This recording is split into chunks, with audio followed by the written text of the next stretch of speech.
Hi guys, मैं हेमंत प्रजापति आप सबका स्वागत करता हूँ अपने चैनल एचपी केमिस्ट्री क्लासेस में। हमारा लेसन सॉल्यूशन चल रहा था और सॉल्यूशन का आज थर्ड लेक्चर है। सेकंड लेक्चर में हमने आपको कॉन्सेंट्रेशन टर्म्स पढ़ाए थे।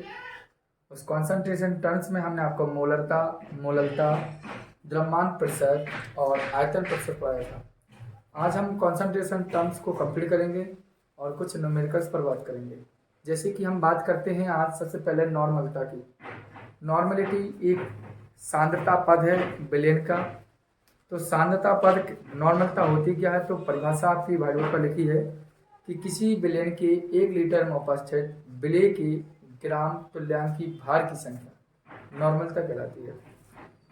यहाँ भी आप देख सकते हैं लिखा है कि 1 लीटर में उपस्थित विलेय के ग्राम तुल्यांकी भारों की संख्या कहलाती है, नॉर्मलता कहलाती है। जैसे कि हम बात करें नॉर्मलता का मतलब क्या होता है। नॉर्मलता का यहाँ मतलब होता है, फॉर्मूला जो बनता है वो बनता है विलेय के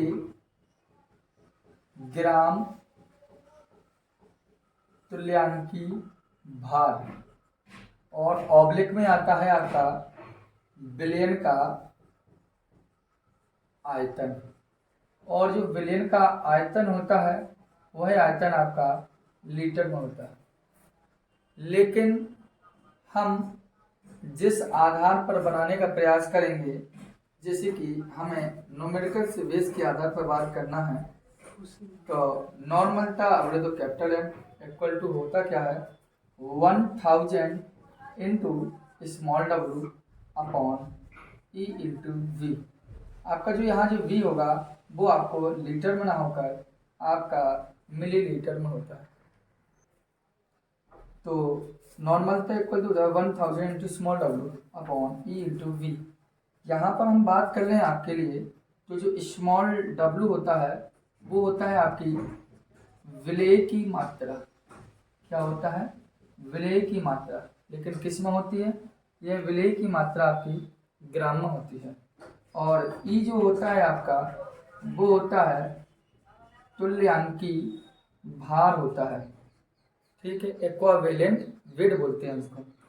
और जो आपका वी बोले तो आयतन है, वॉल्यूम है। और जो आयतन जो आपका यहाँ मैं बात कर रहा हूँ वो ml में दिया गया, ठीक। तो दिक्कत यहाँ ये पड़ती है कि तुल्यांकी भार हम कैसे निकालते हैं। तो तुल्यांकी भार निकालने के लिए मेथड कई होते हैं, लेकिन यहाँ पर न्यूमेरिकल्स के आधार पर मैं छोटी सी बात करूँगा, क्योंकि जब तुल्यांकी भार के लिए लेक्चर अलग से होगा जिसमें संपूर्ण तरीके से तुल्यांकी भार हम सीखेंगे। तो तुल्यांकी भार के लिए हम करेंगे क्या, किसी भी युवक का जो अणुभार निकलेगा या जिसे हम कह सकते हैं परमाणु भार निकालेंगे, उसको उसमें भाग देंगे हम उसकी अम्लीयता का या उसकी क्षारीयता का, ठीक।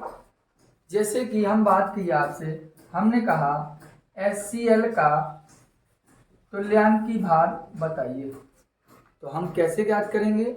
सबसे पहले हमने कहा अणुभार अथवा परमाणु भार निकाली, उसकी अम्लीयता अथवा क्षारीयता का भाग देंगे। जैसे कि HCl का तुल्यांकी भार हम ज्ञात करें तो पहले हम HCl का भार ज्ञात करेंगे। जैसे आपको पता है HCl का भार निकालें तो H का कितना होता है 1 और बीच में लगाइए आप प्लस, और Cl का कितना होता है 35.5। तो दोनों को आप जोड़ेंगे तो कितना 36.5। तो भार हो गया आपका 36.5। ऑब्लिक में उसकी अम्लीयता अथवा क्षारीयता के बारे में हम बात करेंगे। तो यहाँ पर देखिए कितना हाइड्रोजन परमाणु है इसके पास, 1 है, तो आप 1 का भाग देंगे, अर्थात तुल्यांकी भार आपका आएगा 36.5। इसी आधार पर उन्होंने कहा हो NaOH का तुल्यांकी भार ज्ञात करना हो, तो NaOH का हम भार निकालेंगे पहले। तो भार आपको पता होना चाहिए 14 होता है, नहीं तो निकाल लीजिए, क्योंकि Na का 23, ऑक्सीजन का 16, हाइड्रोजन का 1, टोटल ला 14 रहेगा। अब अम्लीयता तो अच्छा है, तो किसमें कितने OH हैं? केवल 1 है, तो 1 बार तो देखो कितना 40। जैसे कहा जाए H2SO4 का तुल्यांकी भार, तो E इक्वल कितना निकलेगा तो संपूर्ण का पहले आप निकालेंगे भार, तो आपको पता होना चाहिए 98 निकलता है। अब इसमें कितने हाइड्रोजन परमाणु हैं, तो 2, तो 2 का भाग देना तो 49 आ जाएगा। कहने का मतलब है परमाणु भार या अणु भार को आप रखेंगे, इसके बाद उसके नीचे किसी यौगिक में जितने H हो तो उतने का भाग, जितने OH हो उतने का भाग। तो ये आपका था नॉर्मेलिटी, अर्थात नॉर्मलता की हम बात करेंगे। ठीक, चलिए अब हम पीपीएम में सांद्रता की बात करेंगे। पीपीएम में सांद्रता किसी भी विलयन की ज्ञात करने के लिए, पीपीएम वह सांद्रता है विलयन की जब बहुत छोटी सी, बहुत अति सूक्ष्म सी मात्रा के बारे में या सांद्रता के बारे में जानकारी लेनी होती है, तब हम पीपीएम में सांद्रता की बात करते हैं। जैसे आपने देखा होगा कि जो डेंटल होता है, दांत जब खराब हो जाते हैं तो उसमें दांतों में फ्लोराइड जम जाता है।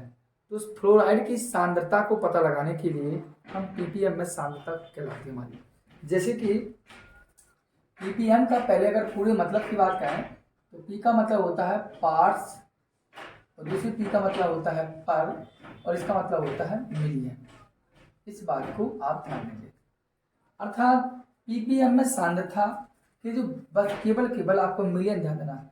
मिलियन के लिए हम क्या करेंगे, 10⁶ का मल्टीप्लिकेशन करेंगे।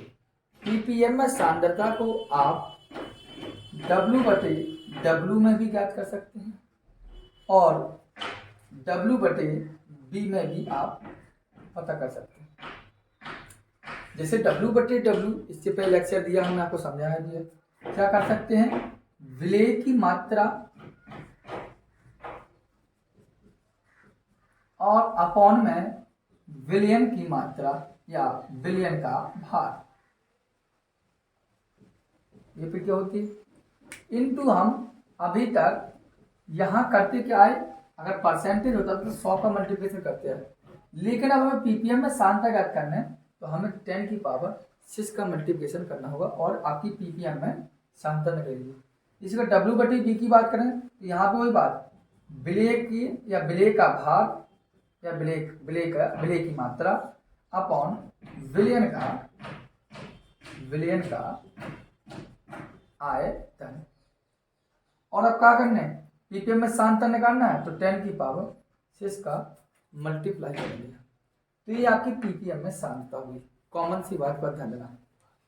तो पीपीएम में सांद्रता हमने आपको पहले भी कहा था, किसी विलयन में बहुत छोटी सी मात्रा ज्ञात करने भी करते हैं तो पार्ट्स पर मिलियन होती है, चाहे W/W में करेंगे चाहे W/B में, हमेशा 10⁶ का मल्टीप्लिकेशन कर देते हैं।